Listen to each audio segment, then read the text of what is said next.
नमस्कार. आज एका अतिशय महत्त्वाच्या विषयावर मी बोलणार आहे. डायबिटीसच्या पेशंटना त्यामुळे नक्कीच दिलासा मिळेल.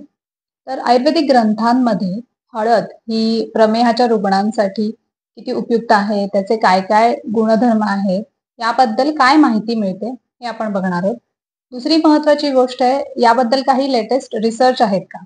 म्हणजे हळदीमध्ये जे कर्क्युमिन नावाचं इन्ग्रेडियंट आहे, तर त्यामुळे डायबिटीस मेलिटिसच्या पेशंटना नक्की काय फायदे होतात? याबद्दल काय रिसर्च आहेत, हे आपण बघणार आहोत. आणि तिसरी महत्त्वाची गोष्ट सर्वसामान्य लोकांना हा प्रश्न नक्कीच पडू शकतो, की भारतीय आहारामध्ये हळद ही तर आपण सर्रास वापरतो. म्हणजे आपल्या रोजच्या जेवणामध्ये प्रत्येक फोडणीमध्ये हळद असते. तर असं असताना पण भारतामध्ये प्रमेहाचे रुग्ण एवढे का वाढत आहेत?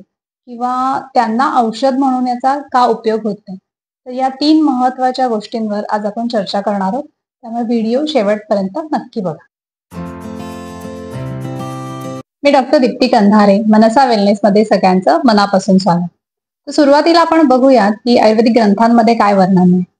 प्रमेहासाठी म्हणजे डायबिटीससाठी आवळ्याच्या रसामध्ये हळदीचं चूर्ण घालून घेतल्याने किंवा काही औषधांचे काढे म्हणजे त्रिफळा, देवदार, नागरमुथा तर अशा काही औषधांच्या काढ्यांमध्ये हळदीचं चूर्ण घालून ते सेवन केल्याने सर्व प्रकारचे मेह नष्ट होतात. म्हणजे प्रमेहासाठी अतिशय उपयुक्त आहे. याशिवाय अनेक कल्प आहेत तर ज्याच्यामध्ये बाकीच्या औषधांसोबतच हरिद्रा चूर्णाचा वापर केला जातो. शिवाय भावप्रकाश नावाचा जो ग्रंथ आहे तर त्याच्यामध्ये सर्व प्रकारच्या औषधी वनस्पतींचं वर्णन आहे. म्हणजे प्रत्येक वनस्पतीच्या काय काय क्वालिटीज आहेत, ते कोणत्या कोणत्या रोगांवर उपयुक्त आहेत. तर यामध्ये सुद्धा हरिद्रा या वनस्पतीचं म्हणजे हळदीचे अनेक उपयोग आहेत. फक्त हा एकच असं नाही, अनेक उपयोग आहेत. म्हणजे त्वचा रोगांवर उपयुक्त आहे, नंतर सूज असेल तर उपयुक्त आहे. तर या सोबतच मेहगनी म्हणजे प्रमेहावर आहे अतिशय उपयुक्त आहे असं वर्णन असतं. हे झालं आयुर्वेदिक ग्रंथांच्या बाबतीत. आता आपण बघूया की नवीन रिसर्च नुसार काय काय सांगतं. म्हणजे लेटेस्ट काही प्रयोग झालेले आहेत का याच्यावर. हळदीमध्ये जे कर्क्युमिन नावाचं इन्ग्रेडियंट आहे त्याच्या काय काय प्रॉपर्टीज आहेत ते आपण बघूया. पहिले म्हणजे अँटी डायबेटिक आहे, अँटी ऑक्सिडंट आहे, अँटी इन्फ्लेमेटरी आहे. म्हणजे अगदी साध्या सोप्या भाषेत समजून सांगायचं तर रक्तामधली शुगर नियंत्रित आणण्यासाठी याचा उपयोग होतो. म्हणजे फास्टिंग शुगर कमी होते, HbA1c पण कमी व्हायला मदत होते जर दीर्घकाळपर्यंत प्रॉपर डोसमध्ये घेतलं तर. याशिवाय अजून त्याचे काही गुणधर्म आहेत. म्हणजे कोलेस्ट्रॉल कमी व्हायला मदत होते. LDL म्हणजे बॅड कोलेस्टेरॉल कमी व्हायला पण मदत होते. डायबिटीसमध्ये कसं होतं, की जर दीर्घकाळपर्यंत असेल हा आजार आणि शुगर पण व्यवस्थित कंट्रोलमध्ये नसेल, तर हळू-हळू संभाव्य धोके निर्माण होतात, की हृदयाशी संबंधित आजार म्हणजे कोलेस्ट्रॉल वाढायला लागतं आणि त्यामुळे त्याचे हृदयावर पण परिणाम व्हायला लागतात. तर अशा परिस्थितीमध्ये हळद ही फक्त शुगर कमी करायलाच मदत करते असं नाही, तर जेव्हा कोलेस्ट्रॉल कमी होतं, नंतर बॅड कोलेस्टेरॉल म्हणजे LDL आणि HDLचा जो रेशो आहे तो कमी व्हायला पण मदत होते. त्यामुळे इव्हेंच्युअली हृदयाशी संबंधित आजार जे निर्माण होतात तर ते कमी व्हायला पण हळदीचा खूप चांगला उपयोग होतो. दुसरी महत्वाची गोष्ट म्हणजे ह्याच्यामध्ये जी अँटी इन्फ्लेमेटरी प्रॉपर्टी आहे तर त्याचा उपयोग व्हॅस्क्युलर त्रास कमी होण्यासाठी म्हणजे जसं मी म्हटलं की पुढे कॉम्प्लिकेशन जे निर्माण होतात डायबिटीसमुळे तर ते कॉम्प्लिकेशन्स कमी होण्यासाठी पण याचा खूप चांगला उपयोग होतो. आता आपण असं बघूयात की हे एवढे सगळे फायदे आहेत.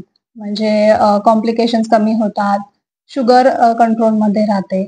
तर मग हे सेवन कसं करायचं? त्याचा डोस कसा असला पाहिजे? आणि त्याच्यापेक्षाही तिसरा महत्वाचा प्रश्न जो मी मगाशी सांगितला, की भारतीय आहारामध्ये हळद ही तर आपण नेहमी घेतो, प्रत्येक फोडणीमध्ये असते. पण तरी सुद्धा प्रमेहाचं प्रमाण वाढतंय किंवा एकदा जर झाला प्रमेह, तर फक्त ह्या आहारातल्या गोष्टींनी आपल्याला फायदा का होत नाही? त्याचं महत्वाचं कारण असं आहे, आयुर्वेदामध्ये अन्न आणि औषध या 2 अशा संकल्पना आहेत, की एकच द्रव्य म्हणजे एकच पदार्थ जर तुम्ही आहार या स्वरूपात घेतलात, तर त्याचे परिणाम वेगळे होतात आणि जेव्हा औषध या स्वरूपात घेतात, तर त्याचे नियम वेगळे आहेत. ते सेवन करायची पद्धती वेगळी आहे. म्हणजे हळद हा एकच पदार्थ आहे, जो तुम्ही आहारामध्ये रोज घेताय, पण तरी तो तुम्हाला म्हणजे त्याचे बेनिफिट्स काही मिळतात डेफिनेटली. पण तो तुम्हाला औषध म्हणून किंवा त्याचा प्रमेहासाठी उपयुक्त किंवा बाकी कुठल्या गोष्टीसाठी उपयोगी असा उपयोग होत नाही.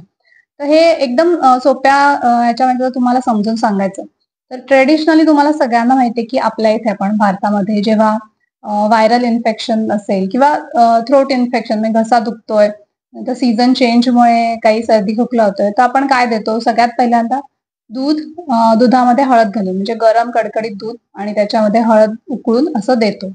ह्याने कसा फायदा होतो, की घशाला बरं वाटतं, नंतर सर्दी खोकला कमी होतो.